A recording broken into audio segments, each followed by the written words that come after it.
Hello, everyone, and welcome back to Real Talk Tonight. Today, we will be covering the film Room 206, and we're joined by the writer-director, Phinehas, and our producer, Luca. Welcome, guys. Thank you. Good to be here. Could we just start with a general synopsis or what the film is about? Yeah. So Room 206, it's a psychological thriller. It's, definitely kind of like a spooky little mood piece. It's about a guy who's trying to hide a body in his motel room, and in the process, knocks a painting off the wall, finds a hole through, and starts seeing some visions that are informing the rest of the story. Right. Yeah. This film saw pushbacks right from the get-go. Can you elaborate on that? Yeah, so when we pitched it, it was originally pitched to be a studio build because we know we wanted to build the motel. It obviously has the bullet hole in it, so dealing with the bullet hole was the whole thing. Which I want to get to that later, but I watching it, I was like, how the hell did they... Yeah, we'll get there, but it's really cool. But yeah, so we wanted to do the bullet hole, and just the way that we can operate and move the camera within the space really wouldn't have been possible in a physical location, so we wanted to build a set. And it pitched, it got selected, it was all good, and then we come back into the new semester after summer and planning this through, and there's a lot of pushback by faculty. It hasn't been done before, a capstone going in and building a set. Usually the only time you get to build sets at Humber is during like the SSPs, which the set's pre-built for you. So this was definitely like a new experience. There's a lot of pushback there. It was also... was that the only pushback? Oh, no. There was so much. Oh my goodness. Even in bullet points. Bullet points. Okay, yeah. So there was the set build itself. I'm not going to say who, but certain professors also were informing our art team that it would look shit. And it did not. Yeah, I think it looked great, but that was one thing. Won't name names, but yeah, that caused the whole issue there. We also have a prop firearm, which caused some pushback, but not as much as I thought it would. Yeah. Shout out Dhanda for Please Hold last year. It really paved the way for this.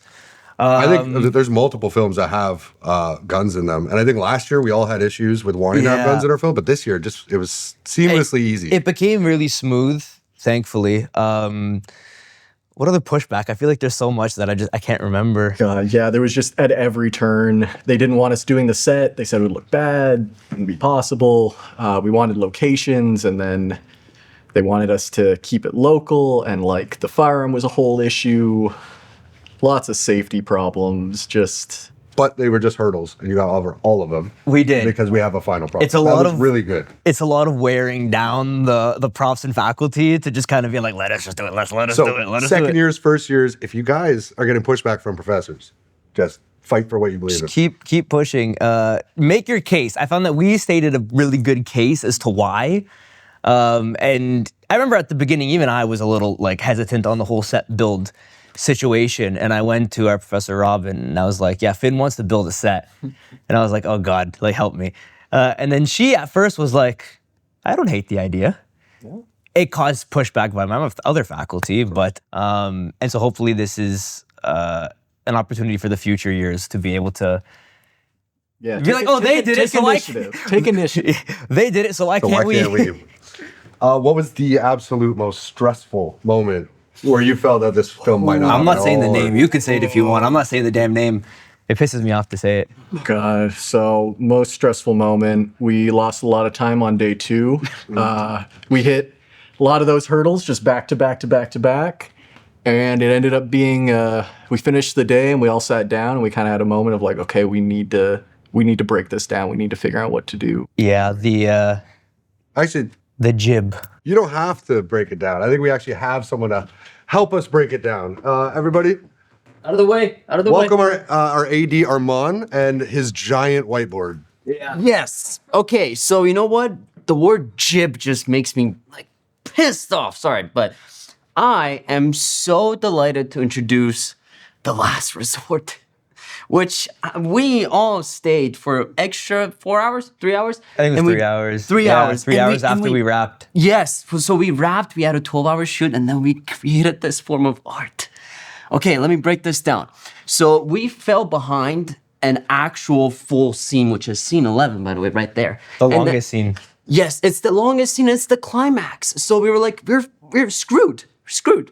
So what happened was we laid this down scene by scene of what we should do. And by the way, this is all my writing, and I did it myself. I'm great, by the way. But anyways, so we had a lot of blood. We had a lot of artwork that we had to do. So we had no blood on this section, and we had blood for the rest of the scenes that we had to figure that out. And look, it's 26 shots. We have a shooting schedule right here. It goes from scene 1, scene 3, and then you know what? It switches around. It goes from scene 3 to scene 7. Different shots. And then, and also we had Shouted Henry. We had Henry in a body bag. Which was my favorite part of the whole film. I've been waiting so long to see Henry in a body bag. Watch Yeah, your mouth. it was genuinely hilarious watching him hobble on set. Yeah, giving him like heat stroke. As the first AD, I had to like cherish him. Like, you're so good. You can do it. And then, he was sweating and his makeup was coming off. I was like, oh, like, we have to reapply the makeup. Anyways. And then once we had to wrap Henry because he was dying in that like corpse, like makeup, whatever. And then we had a broken painting, which by the way, I'm gonna have Finn expand on that. But we get to a scene and then we Hey, realize, Armand, to the point. no. To the point. Hey, no, come on. Like, There's only 20 minutes left. All right. Yeah, like, come on, we have Whiteboard a- guy, your time is done. Aw. Anyway, there was a lot that went into this jib. Yeah, the jib definitely caused us a huge setback of delays and everything. And yeah, like Armand said, we stayed for 3 hours. It was me, Armand, Phinehas, Nick, our DP, and Aziz, our script supervisor, who we sat down for 3 hours. We went over every shot that we didn't shoot. And I remember we laid out the whole shot list and I was so fed up. I was like, okay, what shot? Like, explain each shot to me. And I just went, cutting this one. We're cutting this shot. Fuck that shot. Like, I couldn't be bothered with some of it. And even then we got it down to about. You got it down to that. To that. Which is insane mess. because him explaining it still did nothing. I think we should please pull up. I think we have BTS photos of us explaining this to the whole crew on the beginning of the day, and it was just their faces are like And in if we complete can shock. find it, it'll be on the screen right now. Yeah. And the amount of versions of this too, because every time that we thought we had it locked down, we'd go through and be like, okay, logistically, blood, no blood, this, gun, back, forth, everything. And then it would be like one would be out of place. It's like, okay, shit, start over, move this here. Like, I think we went through like 5-6 versions Yeah, of I this think before so. we finally The last landed resort, on one that would work. V5. Yeah. like, Insane. yeah. Just for people in year 1 or year 2, because you can really speak from this. But when you want to defend a creative decision or something you believe in, and to the people approving your film, or I guess in the future financing it or whatever, what is your advice to people in that position? Ask for forgiveness, not permission. Yeah, in this program, it is very much easier to ask for forgiveness instead of permission. I'd say you need to. It really helps when you get a faculty member on your side. Yeah. We were very fortunate enough to have a faculty member back us throughout most of our decisions that we wanted to do, and they helped us see our vision through. And I think for the better, because our vision, I think the film looks great. But yeah, definitely that. And then I think honestly, Finn's unwillingness to change anything of his vision really helped, because it would be like, I'd try to come up with some solutions that we could use. And Finn was like, no, I want it like this. And because of that, his vision stayed true. And you could see that in the film. His vision is there. It's hard to tell no sometimes. Yeah.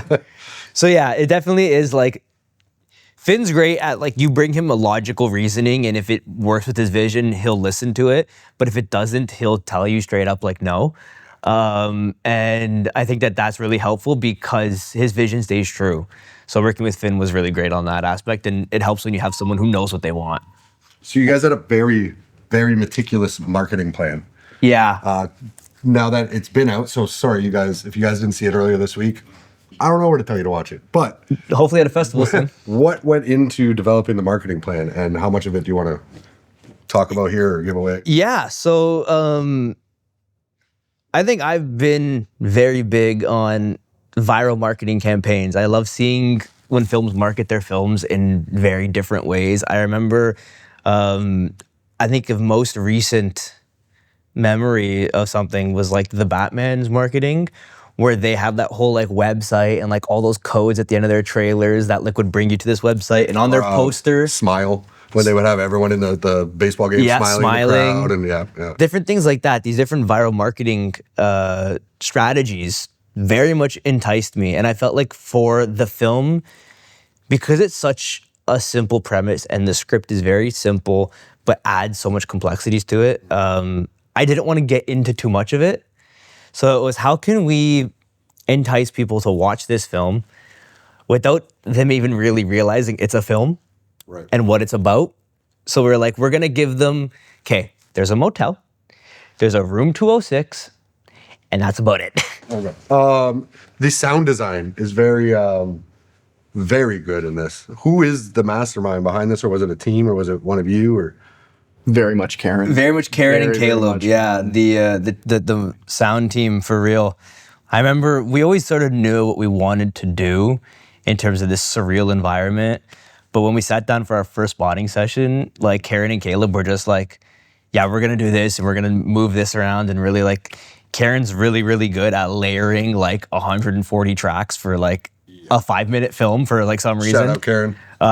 But yeah, so there's like, I think there's in this film close to 100 tracks of just So yeah, the sound random design is so ambiance and important to stuff, this all film. these layers of different tiny little sounds to really bring the world up. It's And because it's so minimalist too, like we're in one room with one character through so much of it, like just nailing that kind of atmospheric feeling, and just like it does so much to sell the environment, and it does so much to just create that mood and just keep it interesting, keep it cool. yeah, it really, yeah.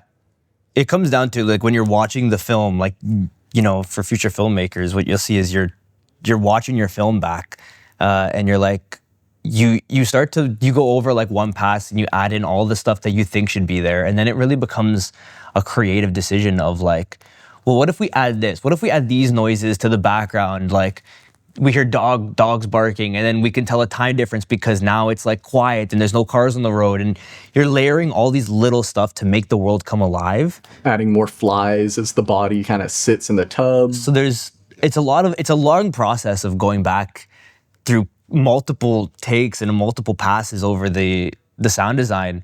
And even to this day, we're looking back and we're like, what if we had this?